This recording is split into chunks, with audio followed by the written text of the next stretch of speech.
Welcome back for another deep dive.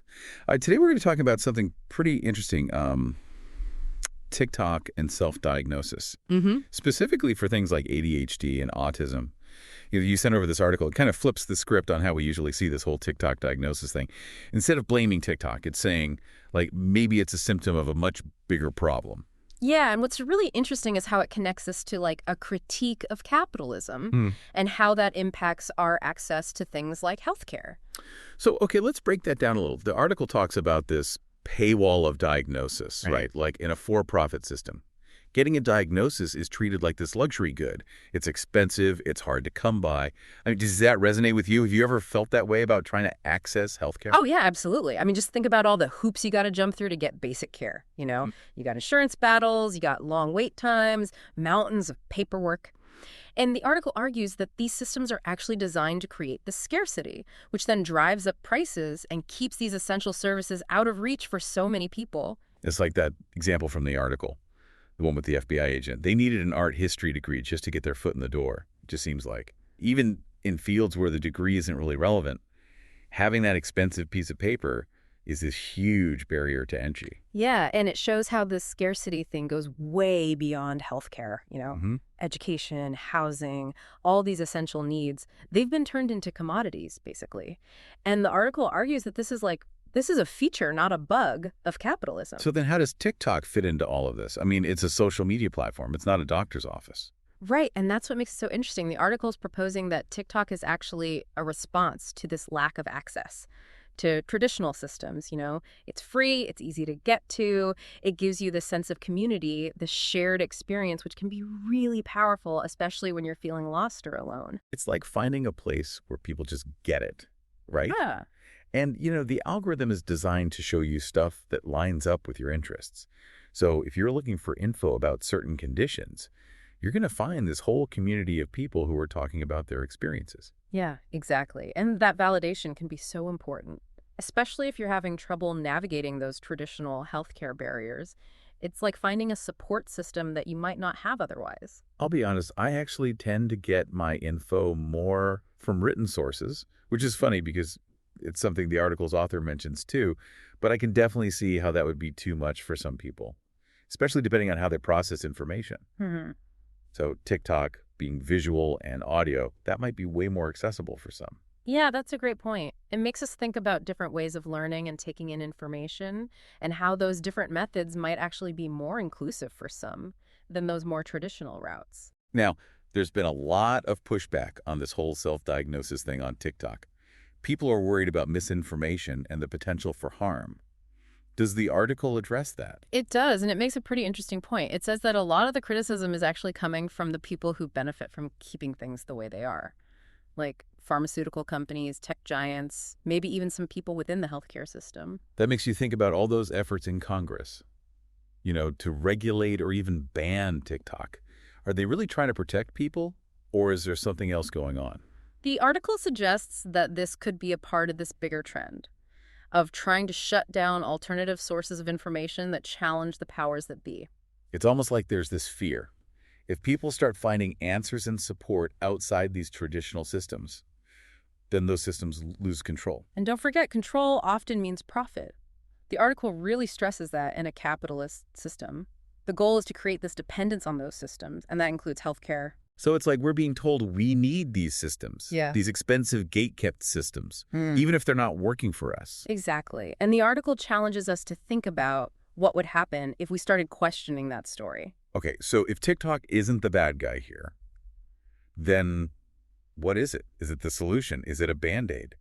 The article frames it in a really interesting way. It calls TikTok a platform for crowdsourced action research. Crowdsourced action research, what does that even mean? Well, it's basically saying that those stories and experiences people share on TikTok, even though they're not formal research, when you have thousands of people sharing similar experiences, it creates this powerful collective narrative. So like one person's experience might not be everyone's experience, but when you have all these similar stories, Yeah. it starts to paint a picture of a shared reality. Exactly. And for someone who's struggling to get a diagnosis or feeling alone in their experience, that validation can be life-changing. It's like knowledge being created outside of those traditional systems, the ones that are often so hard to access. It makes you think about the power of storytelling, right?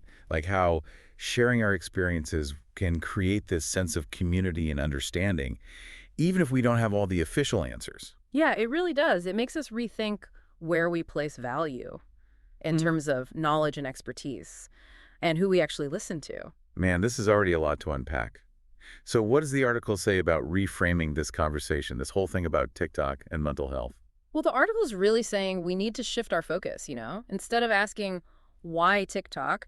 Maybe we should be asking, why are so many people turning to social media in the first place Yeah. for mental health support? Yeah, that's a good point. It's like we're so quick to point the finger at the platform itself. But the real problem might be that our traditional systems are just not doing enough. Right. And the article doesn't let capitalism off the hook here either. It says that this system, it thrives on scarcity and dependency, which is a big problem when we're talking about essential things like healthcare. Yeah, it's interesting. The article uses examples from other areas to show how this works, like higher education. Exactly. Like that story about the FBI agent who needed an art history degree. That shows how even when the subject matter isn't directly relevant, the system just inflates the value of those credentials. They become these expensive gatekeepers. Yeah, it creates this barrier for people who can't afford to play the game. And it's not just education either. The article talks about housing, health care, all these things that should be basic rights. They're treated like commodities. Think about it. Shelter, medical care, mental well-being. These are basic human needs. But capitalism turns them into profit opportunities. It's kind of wild when you think about it, that having a safe place to live or getting the medical treatment you need depends on your ability to pay. And the article makes a really strong argument that this isn't some accident, you know? This is by design. So where does that leave TikTok? Is the article saying it's a good thing that people are turning to social media for this? I don't think so. I think the point is that TikTok's popularity here isn't because it's doing something right necessarily. It's because it's filling this void left by these other systems. So instead of trying to shut down TikTok or whatever, maybe we should pay attention to what it's telling us about these other systems that are failing. Exactly. And the article even suggests that. All this talk about misinformation on TikTok, while it's important, it might be missing the bigger picture. You mean like if people aren't getting what they need from those traditional sources, they'll go looking for it somewhere else. Right. Like, yeah, there's going to be some bad info online, but maybe the real problem is that we haven't created systems where people can get accurate information and support in a way that's safe and affordable. Now, the article talks about TikTok as this crowdsourced action research. I'm still trying to wrap my head around that. How is that different from like traditional research? It's a really cool idea. So, traditional research is usually done in these controlled environments with all these strict methods and peer review and stuff, which is valuable, but it can also be slow and expensive, and sometimes it's out of touch with what people are actually going through. Yeah. Whereas on TikTok, it's all about sharing those lived experiences, right? People are putting their stories out there, connecting with others who get it, and they're creating this understanding of these conditions that you might not find in traditional research. Exactly. And while personal stories aren't the same as scientific evidence, the sheer number of similar stories, it can be really powerful. It challenges what we think we know. It highlights the gaps in our knowledge. It can even lead to new research. The article says, single sample studies aren't the foundation of formal research. But when these anecdotes are shared by others with similar experiences, they create this narrative that can't be ignored. Exactly. It shows how important it is to listen to those voices, especially people who've been marginalized or ignored by the system. Their stories have valuable insights that can help us understand mental health better. So are we saying TikTok should replace traditional mental health care? No, I don't think the article's saying that. It's more about recognizing the limits of our current systems and looking at alternative ways to get support.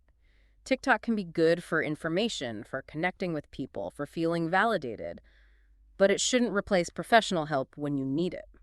So it's about having a more well-rounded approach to mental health that considers the different ways people access information and support. Exactly. And it's about realizing that people shouldn't have to figure this all out on their own. We need to create systems that are accessible, affordable, and that actually meet people's needs in a safe and supportive way. The article says something pretty bold. The real problem isn't TikTok, it's the society that made it necessary. It's a strong statement, and I think it makes us look deeper at the things that are really driving this phenomenon. So where do we go from here? Does the article offer any solutions? It does. It paints this picture of a world where mental health care is a right, not a privilege. A world where getting a diagnosis for treatment doesn't depend on your income or insurance. Exactly. It calls for universal access to mental health care, getting rid of those financial barriers that stop so many people from seeking help. That would be huge.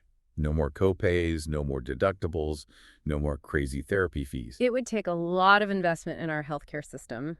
But the article says it's possible. He points out that we have the resources. We just need to prioritize people over profit. It even mentions how much money goes to things like military spending.